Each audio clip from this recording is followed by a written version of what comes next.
Okay, so one of the things that I need to review is when you're gonna glaze anything that has a lid on it, how you prepare that piece. So remember, everything has to be fired together or else the shrinkage rate is gonna be different.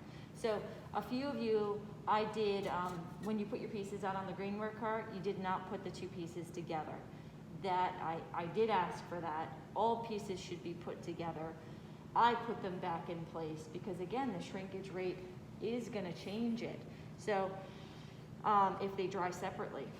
So when they're fired, even in glaze, they're fired together. So your choice in glaze needs to be really, really good because again, even if I apply wax here, everything, but I use a really drippy glaze on here, it will run from here to here over the seam and fuse the lid together permanently.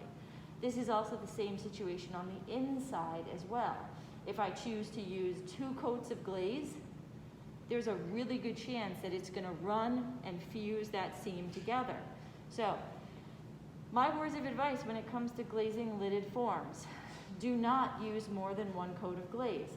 If I use more than 1 coat of glaze, I might then strategically put another coat here. There's no risk here, and there's very little risk if I put a second coat up to here. Where there's risk is all the way down.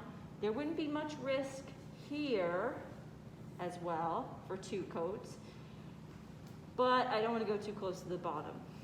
You want to avoid this area here.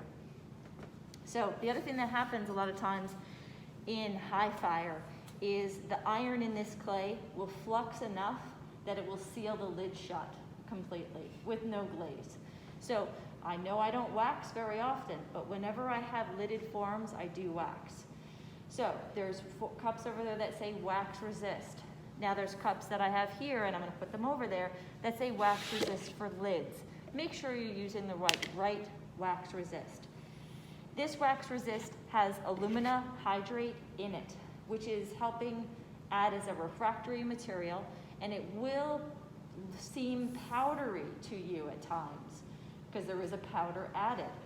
So that's just gonna help the 2 resist apart, and a lot of times after firing, you'll see a white residue on here that will just clean right off. That's the alumina hydrate that's still there.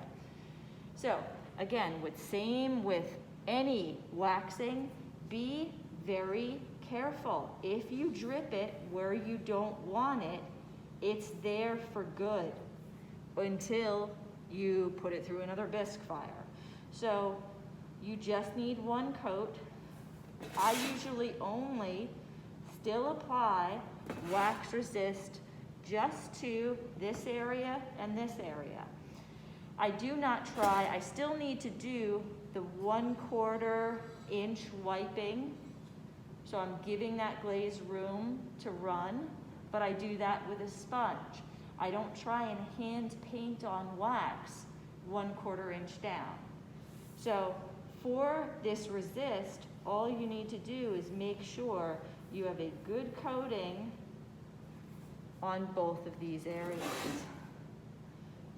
Any questions about lantern wax resist?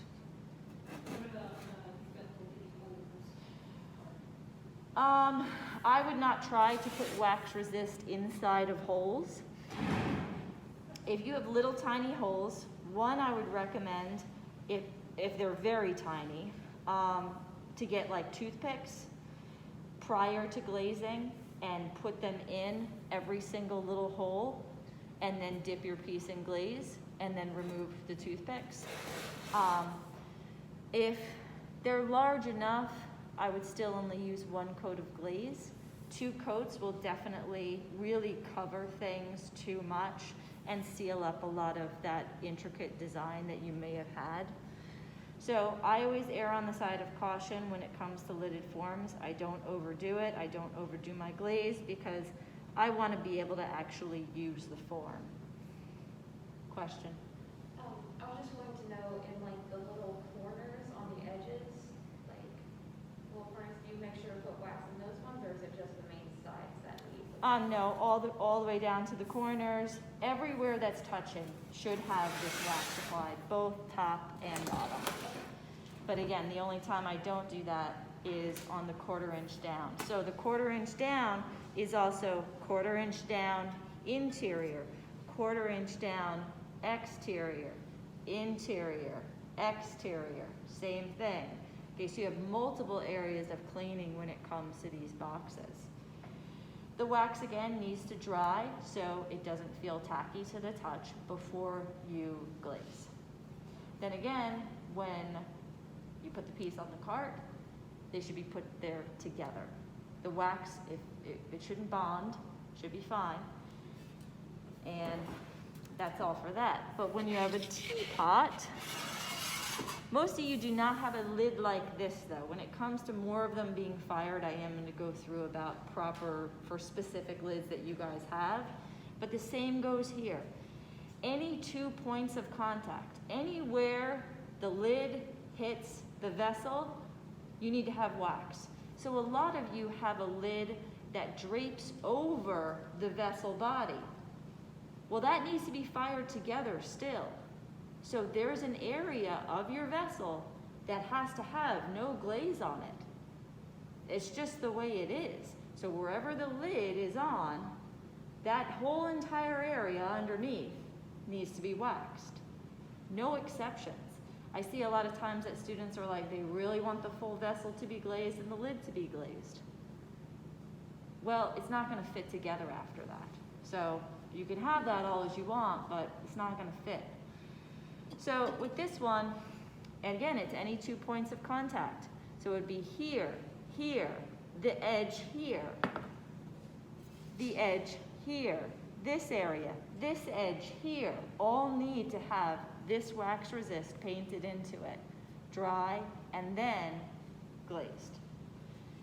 So make sure you do this well. This is definitely the difference between the lids fusing together and not fusing together permanently. So once it's fused, it's fused. Usually I can't get them apart.